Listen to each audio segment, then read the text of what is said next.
something quite interesting. And before that, maybe this is something to do with it.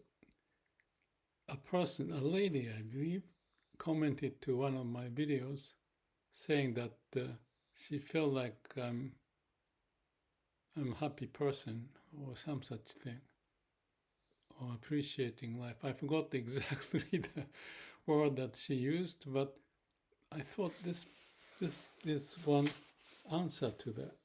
Why I may be appreciating life. And when I open up this book, this is one of the Daisetsu, Suzuki's book, which I have read hundreds of them, perhaps.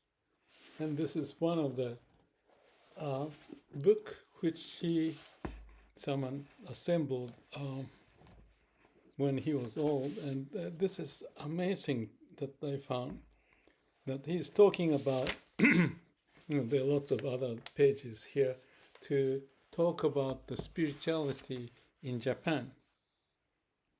Call it the Japanese spirituality or some such thing, that he thought somewhere that there's something unique to have that happen. And this is almost the ending part of those discussion. He was talking about what it means and how it is. So it's like an awakening, and then realizing the sense of spirituality at the core.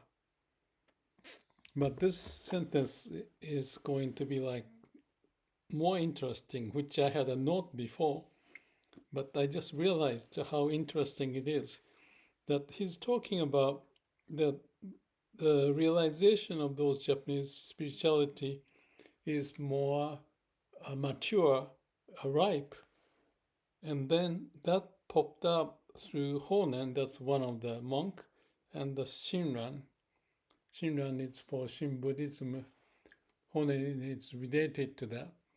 And the Shinran talks about Shizen Honi, nature's way as manifestation of the law of the universe. Shizen, by itself on its own, Honi, it is the law of nature manifesting. So it's kind of obvious if you think about it, but that's so important in the sense of you feel it yourself being one of them. So after Daisetsu talked about it, I've read many times, but I just realized this is so interesting, is that, let me use this glass, this is better, that their teaching, the focus on that, or the point that they're teaching is about not knowing much. And not knowing meaning not smart, you can say, but because you don't have much knowledge to construct a sentence.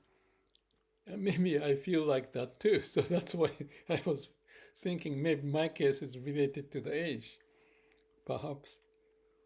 But what triggered me is that we shouldn't think what it means about not knowing much as lack of ability or anything like that. But rather, when we talk about, or he talks about, I'm not sure if that's the right word, stupidity, retarded, or not related to the books and the writings and interpretation of it.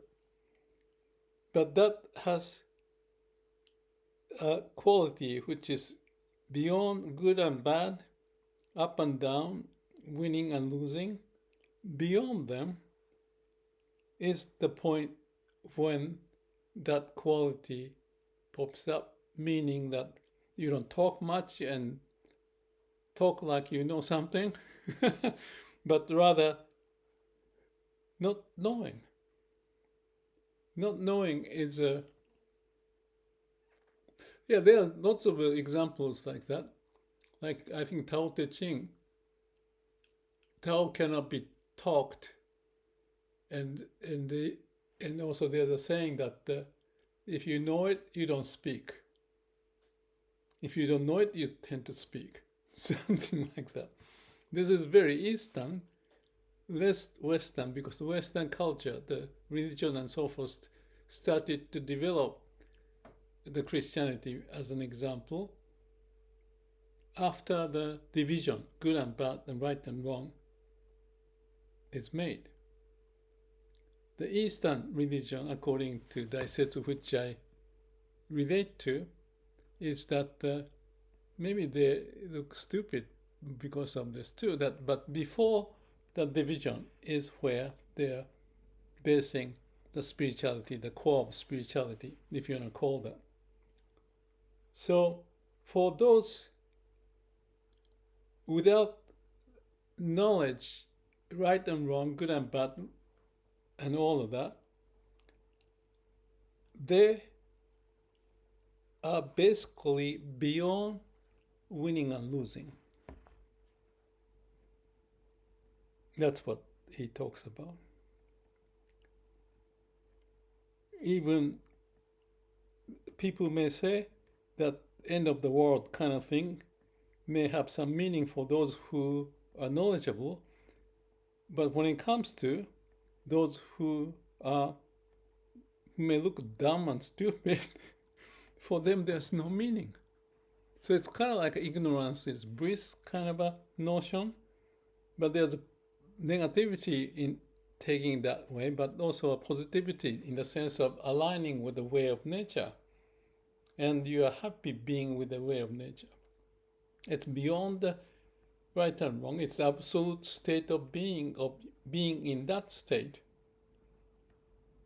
So before the brain kicks in, you're already okay and happy with it. So it may not make sense at all for those who are full of knowledge and explanation and smart to convince argument, doing this way and that way, and explaining and writing books. I'm just kind of joking. But smart people may have such a status, but this is almost the opposite of it. And therefore, he is talking that Japanese spirituality, the core of being is that ignorance itself. And unless there is that realization on its own by itself, especially this discussion of Tariki, Namu Amida Butsu, and let the Amida to take over you. So you just forfeit yourself, no ego. Even the akunin, meaning bad person, they say they are the first one to come. And it's the opposite to Christianity, I think. But I feel it. And I've known, like here, he's talking about myokonin, and they tend to be the person who are laymen at the bottom, basic people, and many may not have spoken, or not spoken, but writing. They cannot read well. But they are different from those who knows or academia and all of that. So that's not like that. So that's very unique about the Japanese spirituality, as he found is unique in the world, that it popped up. So he's basically talking about that. And why I this picked up, maybe I'm saying that these days I cannot remember many words. And it's troubling me, but more I cannot remember. I feel like more you feel comfortable. I don't know. It shouldn't feel comfortable, and I don't feel comfortable if I cannot remember because I feel like I'm kind of stupid. And I sigh. But at the same time, like Daisetsu's talking about here, there may be a relation of where you put the emphasis on. And of course, it's natural and good to be able to speak the language and communicate. But once you are into such a state of peace, unnecessary things fall off, and therefore, even the point of this may sound like an excuse, could be an excuse actually, but I'm not sure. I doubt this question that you don't have to be speaking well to be very wise. And like I mentioned about the ones who knows well doesn't speak. It's very paradoxical expression. I don't know where the origin of that word is, but especially Tao Te Ching and emphasizing the nature's way. Why bother? And just be. Just be more at the absolute state of being and be aware. So it's going backward in a way to the Garden of Eden. So it's the opposite of the current trend and direction. And if you look at, in this area, nature is going through some change, that the landslide, rain, long rain, and leaking things in my house too. I had to fix it. And I saw around the corner a landslide, and one car was flipped. Unbelievable. And this kind of thing never happened, but it sounds like a climate change stuff going on. If you are smart, you develop technology, you can do things cheaper, so you get more fish and the food from everywhere, and it may become for us to be arrogant and don't know it.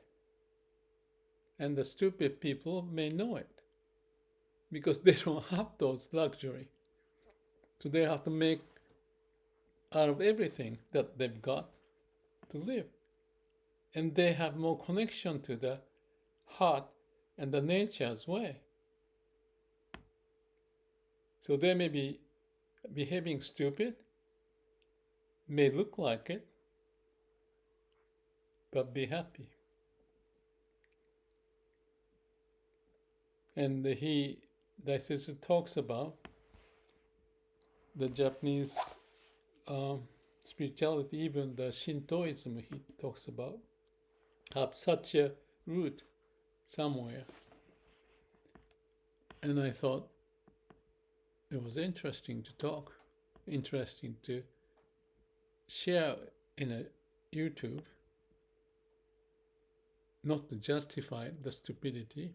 And yet, if you are really close to the nature, appreciate the nature, you don't waste things. You appreciate it. I hope my work with AI included can slow down those what we think as the progress, pushing us to be out of the basic way of life and busy in the brain and caught up in there and lose the foundation of who we are at the root. So the root is nature. That's the way I see it. You can call nature as God. Doesn't matter what you call, because that's another thing. You can argue about it, but what's the point? So I believe there's something here. And I hope if you find something interesting, let me know. Commenting me. Maybe you also retard like me to be happy. Thank you.